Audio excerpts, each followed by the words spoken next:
Rispondono alle chiamate, elaborano l'emergenza, inviano ambulanze e sono reattivi già in 4 minuti per volare con l'elicottero in tutto il Veneto. Sono le donne e gli uomini del SUAM 118 pronti per le allerte di Ferragosto, in particolare quelle legate al grande caldo di questi giorni.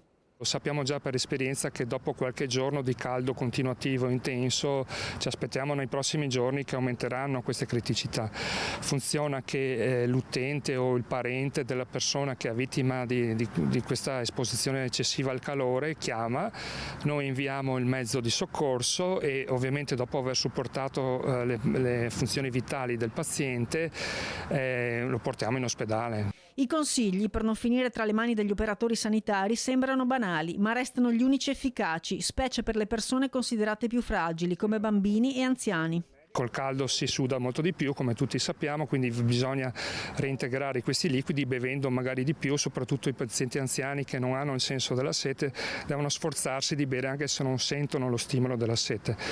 E ancora per quanto soprattutto riguarda i pazienti anziani che sono anche i più fragili, mi raccomando di non cambiare la terapia che usano abitualmente, che i farmaci che assumono sempre vanno continuati a essere assunti. Se ritengono di dover cambiare qualcosa si devono consultare con il proprio medico curante. Un lavoro, quello degli operatori, che passa per la centrale operativa che riceve le chiamate che poi vengono smistate a seconda della necessità. Può servire un'ambulanza con il medico oppure un'ambulanza basta con un infermiere, un operatore ALS.